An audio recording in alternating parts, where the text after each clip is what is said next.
Alrighty, now we're performing the sewer inspection from this grease trap. We did blast the line numerous times.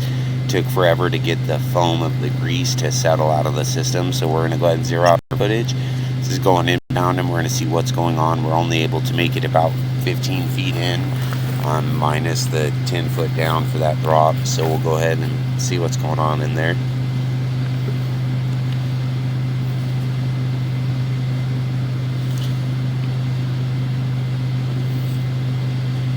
A low area, which is normal before the septic tanks. They always do that on grease traps and septics.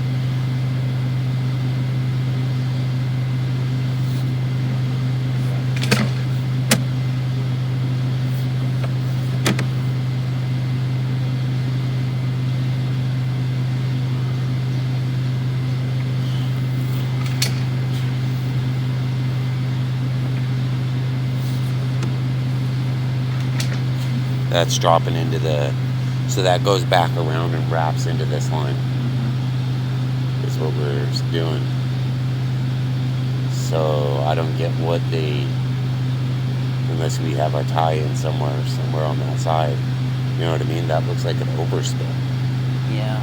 Because we're turning, look, we're going back, turning into this line, and then now we're coming back down and have the main tie-in again. So go ahead and pull back. So it just loops around to this other line. We don't know why they stubbed this grease trap off of that. But there's that, where it goes back into our grease trap. So hopefully there's a line on the left or right hand side spilling in and actually feeding a grease line on here, because none of that actually seems like it's used, you know, serving any set of purpose at this moment. So that's the end of our inspection. We'll go ahead and go outbound now to the tank and just see what we see at the tank.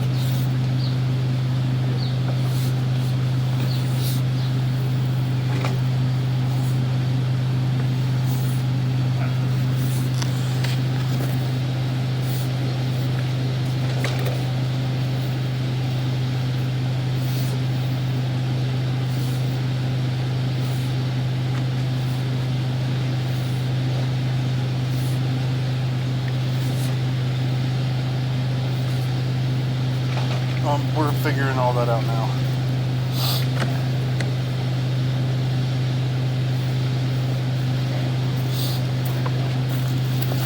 This is ridiculous. No, that's cool. I just want to see if you guys Stops. 1, 2, 3. 4, there's our tie-in. So that's our grease trap. So grease trap line going over from here looks good. We are going to suggest getting that grease trap pumped. You can see all that grease on the top side of the T. We were mixing a ton of that grease up and creating tons of sediment bubbles. So right now we are going to recommend, just because it is thick on that internal first inlet tank with all that grease, so we'll say get that pumped. But as for the line going in and out, it looks great. Has a slight little low area, which is typical when they spill them into the grease traps. They try to slow down the water so it doesn't agitate the bacteria that people introduce to grease traps and septic tanks. So we'll go ahead and pull back at this time.